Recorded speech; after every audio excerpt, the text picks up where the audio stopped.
My name is Zara Quinn, and I never thought my life would break from a whisper. It happened on a quiet Saturday afternoon. The sun was warm, the house smelled like fresh bread. I was cleaning the kitchen when I heard soft footsteps. My son, Caleb, 12 years old, walked in slowly, like his backpack was filled with rocks. "Mom," he said softly, "can I ask you something?" I wiped my hands and smiled. "Of course, sweetheart." But he didn't smile back. He looked scared, broken. "Are you a nobody?" Those words hit me like a slap. My hands froze. My chest tightened. Something inside me sank. "What?" I whispered. Caleb swallowed hard. "Aunt Riley told me. She said you're a nobody, that you didn't do anything with your life." The room went silent. My ears rang. My heart cracked open. Riley, my sister-in-law, my husband's sister, a woman who smiled to my face but hated me quietly, a woman who always made me feel small, but never this small. I knelt down so I could see Caleb's eyes. "Listen to me," I said softly. "You never talk to anyone who tries to make you feel ashamed of your own mother. Do you understand?" He nodded, but he was hurting.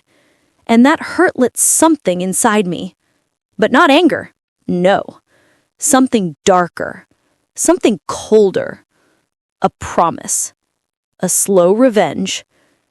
"Mom," Caleb whispered, "why would she say that about you?" I didn't answer. Not yet, because some things deserve silence before the storm. Riley Quinn, my sister-in-law, the queen of passive attacks. She had money, a big job, a perfect wardrobe, perfect makeup, perfect wife. She liked people who admired her. She hated people who didn't. And she hated me most of all, because I was ordinary, not rich, not flashy, not important, in her eyes. She never attacked me directly, only in small ways. Tiny smirks, small jokes, innocent comments. But this time, she used my son. She planted poison in his mind.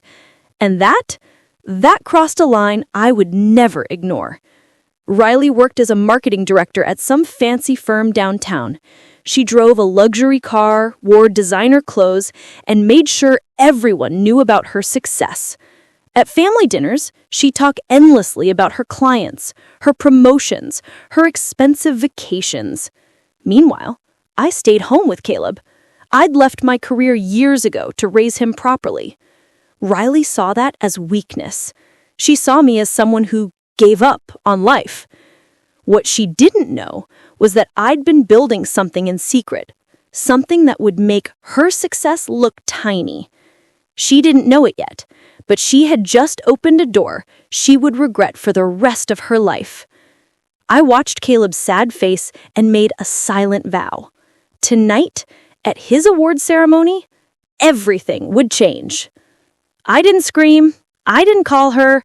I didn't tell my husband, Mason. I stayed quiet, because silence is the first step of psychological revenge. People fear silence. They fear what they cannot see. And I wanted Riley to feel that fear. At dinner, Caleb was quiet. He barely ate. My husband, Mason, noticed. "You okay, buddy?" Caleb shrugged, but I knew he wasn't okay. And I knew Riley caused it. When Caleb left the table, Mason asked, "Something happened?" But I only said, "We'll talk later." Because part of revenge is timing. And I pick perfect timing. Mason looked concerned, but didn't push. He trusted me. After 15 years of marriage, he knew when I needed space to think. I cleared the dishes slowly, my mind already working. Riley had no idea what she'd just triggered. She thought her words would go unchallenged, that she could plant doubt in my son's mind without consequences. But she was wrong. I'd spent the last 8 years quietly building an empire. an educational technology company that revolutionized online learning. I owned it completely, kept my name off public records, operated through holding companies. Riley had no clue. Nobody did, except my lawyer and accountant. Tonight, that would change. 2 days later, Caleb slipped a form onto my desk. It was an invitation.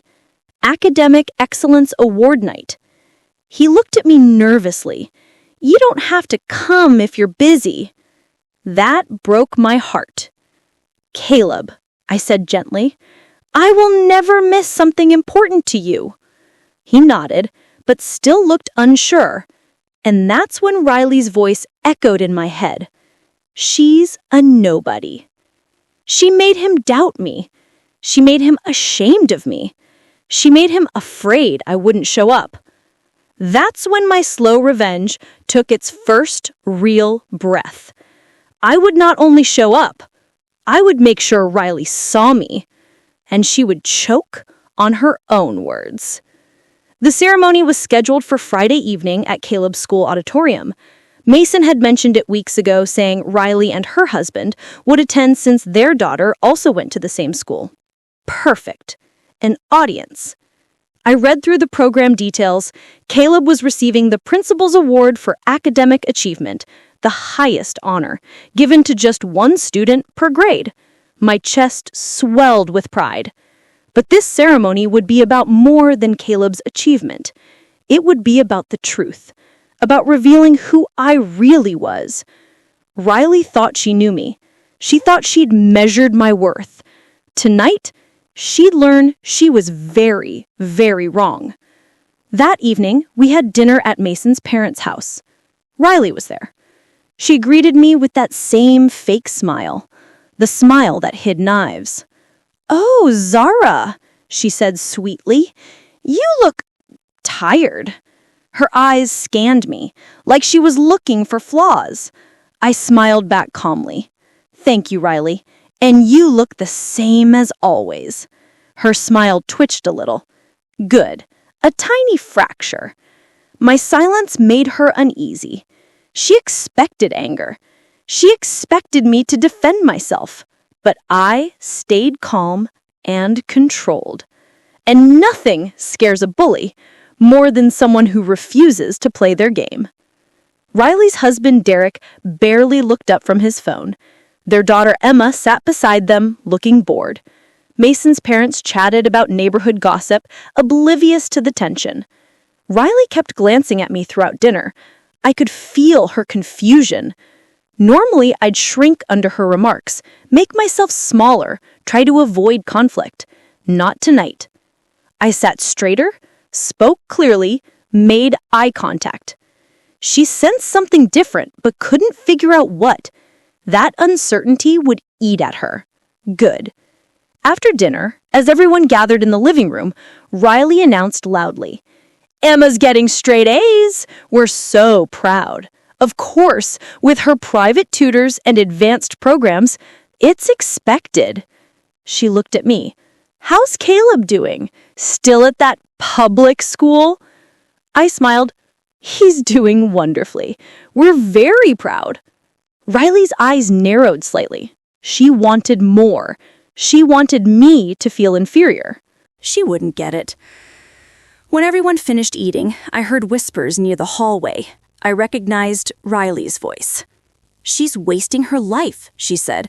"No job, no goals. It's embarrassing." Then her friend laughed.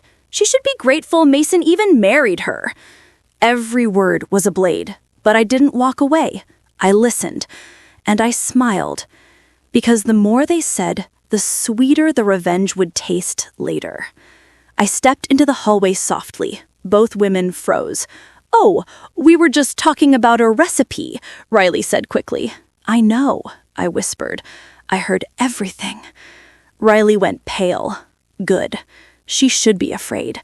Because the worst revenge is not loud. It's quiet, controlled, calculated. Riley's friend, a woman named Courtney, stammered something about needing to check on the kids and disappeared quickly. Riley stood there, trapped in the hallway with me. "Zara, I didn't mean," she started. "Yes, you did. You meant every word. And that's fine. People reveal who they are when they think nobody's listening. Her face flushed. You're being dramatic. Am I? I tilted my head. You told my 12-year-old son that his mother is a nobody? Was that dramatic? Riley's jaw clenched. He was bragging about you, and I thought he needed perspective. Perspective, I repeated slowly. Interesting choice of words. I walked past her, my shoulder barely brushing hers. See you Friday night at the ceremony. I'll make sure to save you a good seat. That night, I tucked Caleb into bed. His eyes looked sad.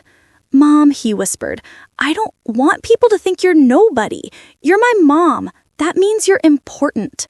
My throat tightened. I held his hand. You listen to me, I whispered. I don't care what anyone says about me. I care what you know about me. And you know the truth. But Aunt Riley, Caleb, I whispered, some people speak from jealousy, some people speak from emptiness, and some people speak because they fear the quiet strength of others. He blinked. What does that mean? You'll understand tonight, I said softly, at your ceremony. He nodded slowly, confused but trusting. And trust is power, the kind that fuels revenge. Caleb fell asleep, holding my hand. I sat there in the dim glow of his nightlight, watching his peaceful face. He deserved better than Riley's poison. I thought about all the times I'd bitten my tongue at family gatherings, all the times I'd let Riley's comments slide, all the times Mason had asked me, why do you let her talk to you like that? I'd always said it wasn't worth the fight, that family peace mattered more than my pride. But this was different. This involved my child. I kissed Caleb's forehead and stood up. In my home office down the hall, I pulled out a folder I'd been preparing for weeks. Documents, financial statements, press releases. Everything was ready. Tomorrow, I'll make some calls. By Friday night, the truth would be impossible to hide.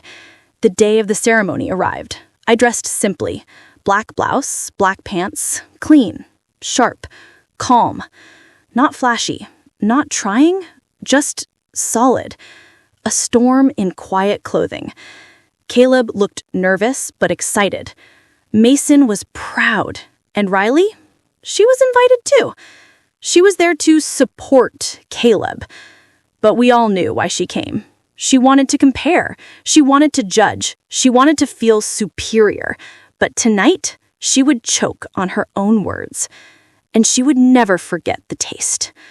Mason drove us to the school. The parking lot was already filling up. Parents in business suits, casual wear, some in jeans. It was a diverse crowd. Doctors, teachers, construction workers, artists. All there to celebrate their children. As we walked toward the entrance, I spotted Riley's luxury SUV pulling in. She stepped out wearing a designer dress that probably cost more than most people's monthly rent. Derek followed, checking his phone. Emma trudged behind them, earbuds in. Riley's eyes found mine across the parking lot. She waved, that practiced smile plastered on her face. I waved back, calm, controlled. Inside the auditorium, the energy buzzed with excitement. Colorful banners hung from the ceiling. A slideshow played on the main screen, showcasing student achievements. We found seats in the middle section. Mason squeezed my hand. You okay? He whispered. Perfect, I said. And I meant it. The auditorium filled quickly. I watched families settle into their seats, children fidgeting, parents chatting. The principal, Mrs. Morrison, stood at the podium testing the microphone. Riley and her family sat 3 rows ahead of us. I could see the back of her perfectly styled hair, the way she kept turning to talk to other parents, probably name-dropping. Mason leaned close. Did you invite anyone else? I nodded slightly. A few people. He raised an eyebrow, but didn't ask more. He'd learned soon enough. The lights dimmed. Mrs. Morrison welcomed everyone and began the ceremony. Several students received awards for athletics, arts, citizenship. Each child beamed as they walked across the stage, parents clapping proudly.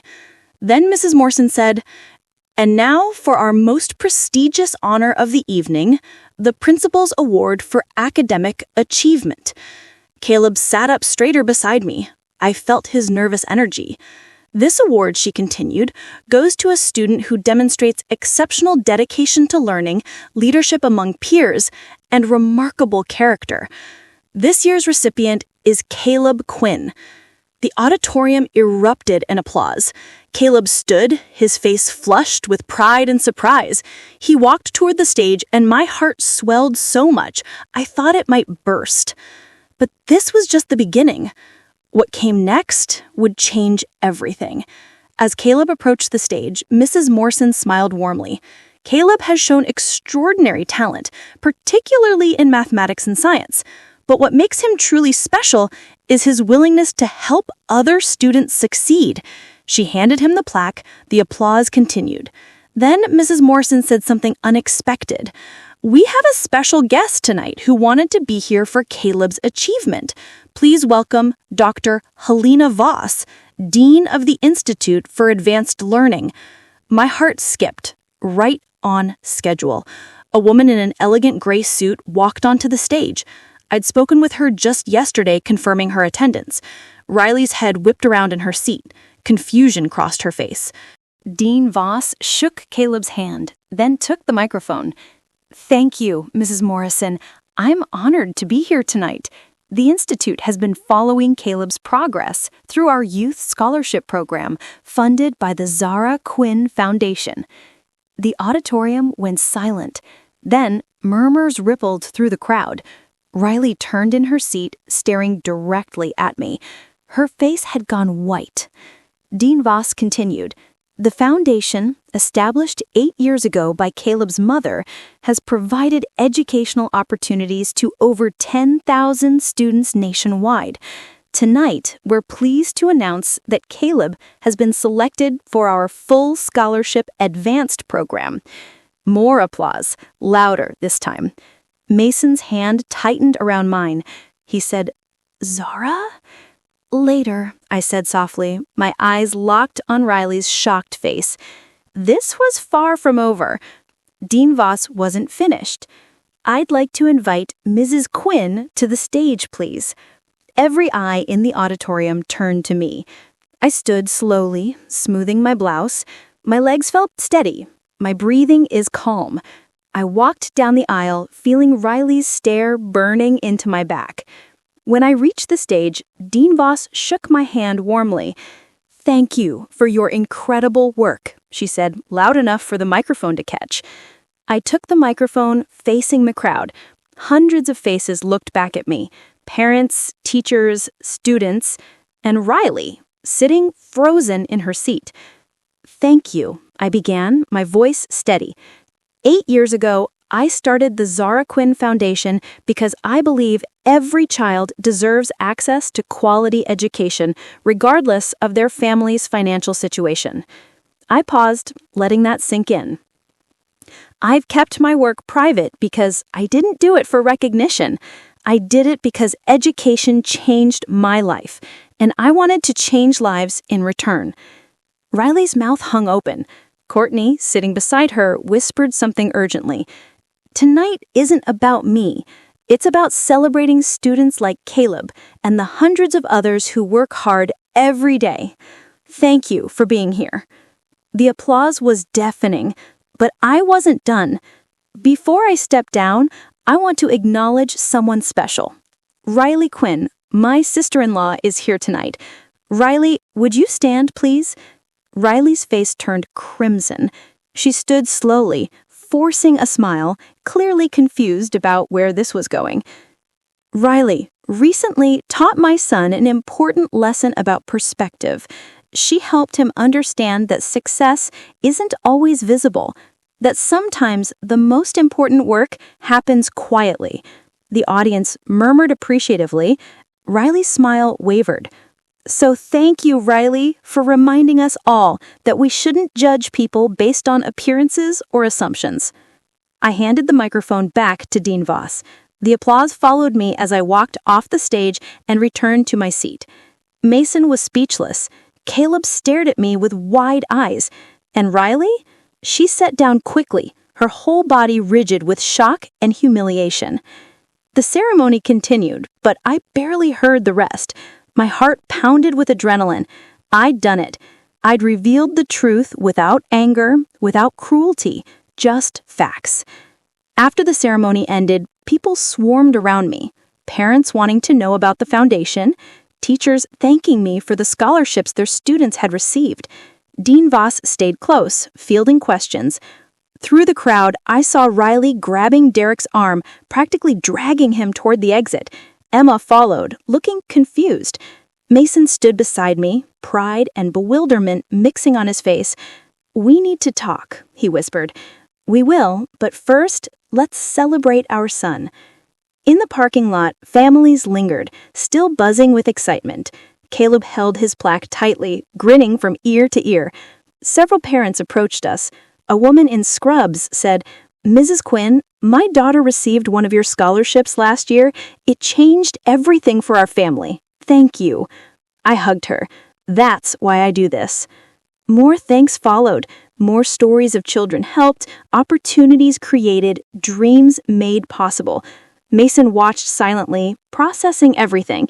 Finally, he said, 8 years? I nodded. 8 years. Why didn't you tell me? Because you would have told your family, and I wasn't ready for that attention. He pulled me close. I'm so proud of you. Caleb hugged me from the other side. Mom, you're amazing. No, I said, kissing his head. We're amazing. All of us. Across the parking lot, I spotted Riley's SUV still there. She was standing beside it, talking rapidly on her phone. Her gestures were sharp, agitated. I felt no satisfaction in her distress, only relief that the truth was finally out. A text message buzzed my phone. It was from Riley's mother, Mason's mom. "Why didn't you tell us? We're family." I typed back simply, "I'm sorry, I wanted privacy. I hope you understand." The response came quickly. "We need to talk. Family dinner Sunday?" I sighed. The fallout was just beginning. That night, after we got home and Caleb finally went to bed, Mason and I sat in the living room. The house was quiet except for the ticking clock. "Tell me everything," Mason said. So I did. I explained how I had started an online tutoring platform years ago, right after leaving my corporate job, how it grew into a full educational technology company, how I sold it for $20 million and used that money to start the foundation.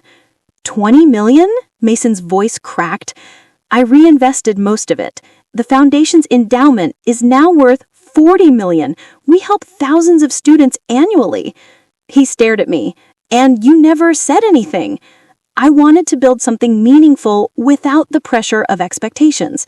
Your family already had opinions about me staying home with Caleb. Can you imagine if they'd known about the money? Mason nodded slowly. Riley would have been unbearable. Exactly. He was quiet for a long moment. Then he laughed, a genuine, amazed laugh. My wife is a secret philanthropist. That's incredible. I smiled. I'm the same person. No, he said, taking my hand. I always knew you were special. Now everyone else knows too.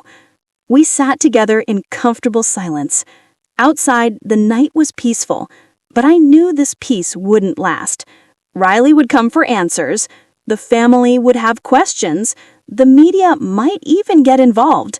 But for tonight, I was content. Sunday arrived too quickly. Mason's parents had insisted on the family dinner, and Riley would be there. No escaping it. I dressed casually, jeans and a simple sweater. No need for armor. The truth was shield enough. When we arrived at Mason's parents' house, the atmosphere felt thick with tension. His mother, Patricia, hugged me tightly. "Why didn't you trust us?" she whispered. "It wasn't about trust," I said gently. "It was about protecting something important to me." Riley was already there, sitting at the dining table with her arms crossed. She looked exhausted, like she hadn't slept. Derek nodded at us curtly. Emma sat glued to her phone, ignoring everyone. Mason's father, Robert, cleared his throat. Well, this is quite a surprise. Our Zara, a philanthropist. I'm just someone who wants to help, I said, taking my seat. Riley finally spoke.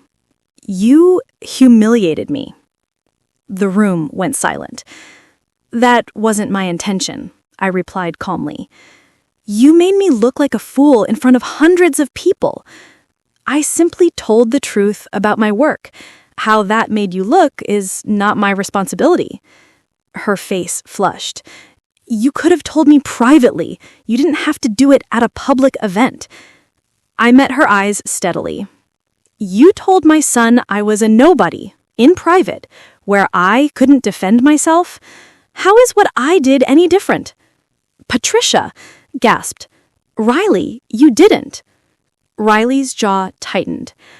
I was just trying to give Caleb perspective. He kept bragging. Bragging? My voice rose slightly, the first crack in my composure. He was proud of his mother. That's not bragging, Riley. That's love. Mason put his hand on my arm, but I continued. You planted doubt in my 12-year-old son's mind. You made him question his mother's worth. Do you understand how damaging that is? Riley's eyes filled with tears. I didn't think he'd take it so seriously. Children take everything seriously, Patricia said, her voice sharp. Riley, how could you? Riley's voice broke. I was jealous, okay? You all treated Zara like she was so special for staying home, for being this perfect mother. And I'm out there working 60-hour weeks, barely seeing Emma, and nobody appreciates it. The confession hung in the air. So you tried to tear me down, I said quietly, to make yourself feel better. She nodded, tears spilling down her cheeks. I'm sorry, I'm so sorry. The apology felt genuine, but it didn't erase the hurt. I took a deep breath. Riley, I never judged your choices. I respected that you loved your career. I just wanted the same respect for my choices. I know, she whispered. Robert spoke up. This family needs to do better. We've let comparison and competition poison us. Zara, we owe you an apology too. We never appreciated what you did for Caleb, for this family. Mason squeezed my hand. I felt tears prick my eyes. Maybe, finally, things could heal. The dinner continued awkwardly, but the tension had broken. We ate Patricia's roast chicken, made small talk, avoided the elephant that had been addressed but not fully resolved. After dinner, Riley approached me in the kitchen while I was helping with the dishes. Can we talk? She asked quietly. Alone? We stepped out onto the back patio. The evening air was cool, refreshing. Riley wrapped her arms around herself. I've been thinking about what you said, about respect. And you're right, I never respected your choices. Why? I asked, simply. She shrugged. Because I was taught that women should have it all. Career, family, everything. And when you left your job to stay home, I saw it as giving up. It wasn't giving up. It was a choice. I know that now. She paused. Can I ask you something? What did you do before Caleb? I smiled slightly. I was a software engineer. I worked in Silicon Valley for 6 years, developed educational platforms. Her eyes widened. You never mentioned that. You never asked. The truth of that statement settled between us. I'm sorry, she said again, for everything, for judging you, for what I said to Caleb, for Friday night. Friday night was necessary. The truth needed to come out. But you could have destroyed me. You could have humiliated me completely. Instead, you thanked me. I turned to face her. Because that's not who I am, Riley. Over the next few weeks, something shifted in our family dynamic. Riley called more often, asking about the foundation, genuinely interested. She even volunteered to help with the fundraising event. Mason and I talked through everything. My reasons for secrecy, his feelings about not knowing, our financial future. He supported my decision to continue keeping most of the money in the foundation, rather than spending it on ourselves.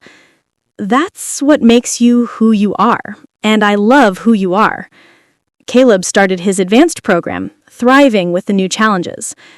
Other parents from the ceremony reached out wanting to know more about scholarships. The foundation's application numbers tripled. Dean Voss invited me to speak at the Institute's annual conference.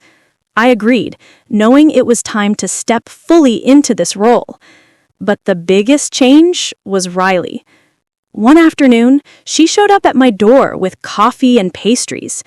"Can we talk about something?" she asked quietly. We sat in my living room, the sunlight streaming through the windows. "I want to change, not just apologize, but actually change. I don't want to be the person who tears others down." "What brought this on?" I asked. She set down her coffee.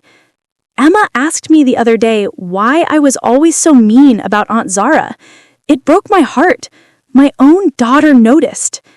I reached across and squeezed her hand. "You're not a bad person, Riley. You just made bad choices.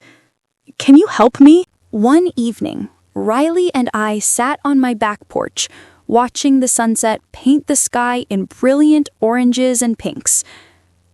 "Do you ever think about that night?" she asked.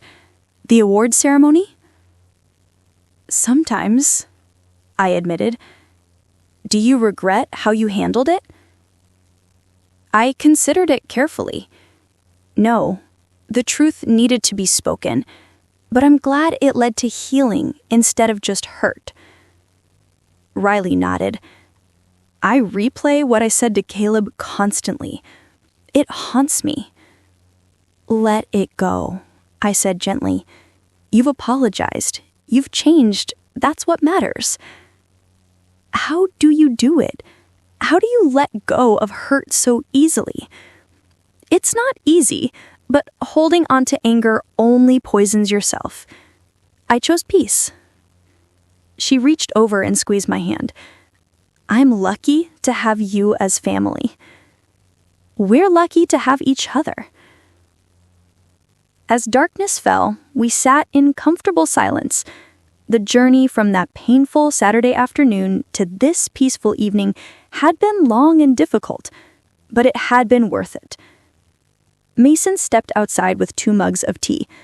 "Masons, it's getting cold." We accepted the warmth gratefully. Riley checked her watch. "I should get home. Emma has early soccer practice." After she left, Mason wrapped his arm around me. "You changed her life, you know." "She changed her own life. I just gave her space to do it." That's what you do best. Give people space to become who they're meant to be. I leaned against him, feeling complete contentment. Sometimes the best revenge isn't revenge at all. Sometimes it's simply living your truth so fully that it transforms everyone around you. A year after the award ceremony, the foundation celebrated its 10th anniversary. We'd helped over 50,000 students, built partnerships with 200 schools, and created programs in 8 states. The anniversary gala was held at a downtown hotel. Riley served on the planning committee, and Emma volunteered as an usher. Dean Voss gave the keynote speech. 10 years ago, one woman decided to quietly change the world. She didn't seek fame or recognition. She simply believed that education could transform lives. And she was right. A video played showing testimonials from scholarship recipients. A young man who became a doctor. A woman who started her own business. A teacher who went back to school for his degree. Story after story of lives changed. When the lights came up, there wasn't a dry eye in the room. I took the stage for the final remarks. When I started this foundation, I had one goal: to help students who reminded me of myself, kids who had potential but lacked opportunity, kids who dreamed big but faced obstacles. I paused, looking at the crowd. I've learned that when you help one person, you create a ripple. That person helps another, and another. Soon you've created waves of change. Riley stood in the back, beaming with pride. Mason sat front and center. Patricia and Robert were there, along with dozens of people whose lives had intersected with mine. Thank you all for being part of this journey, for believing that quiet work can create a loud impact, for understanding that true success isn't about what you accomplish, it's about who you lift up along the way. The standing ovation lasted for 5 full minutes. That night, after everyone left and the hotel staff cleared the ballroom, I stood alone in the empty space. My heels clicked on the polished floor as I walked to the window, looking out at the city lights. Mason appeared beside me. "What are you thinking?" "I'm thinking about that Saturday afternoon, when Caleb asked if I was a nobody. And now? Now I know that I was never a nobody. I was just somebody who chose to work quietly. And that's okay." He kissed my temple. "You're the most remarkable person I know. I'm just me." "Exactly. And that's what makes you remarkable." We stood together watching the city sleep. Somewhere out there, a student was studying late into the night, powered by a scholarship we provided. A teacher was planning lessons with supplies we funded. A family was breathing easier because their child's education was covered. This was the legacy I'd built. Not loud, not flashy, just solid, meaningful impact. My phone buzzed. A text from Riley. "Thank you for showing me what really matters. Love you, sister." I smiled, texting back, "Love you too." As Mason and I walked to our car, I thought about everything that had happened. The pain, the healing, the growth, forgiveness. Riley had called me a nobody, trying to diminish my worth, but in doing so, she'd accidentally given me the greatest gift, a reason to finally share my truth. And that truth had set us all free. Sometimes people hurt us because they're hurting. Sometimes they judge us because they're being judged. And sometimes the best response isn't revenge. It's simply showing them there's a better way. I wasn't a nobody. I never had been. I was exactly who I needed to be, and that was more than enough.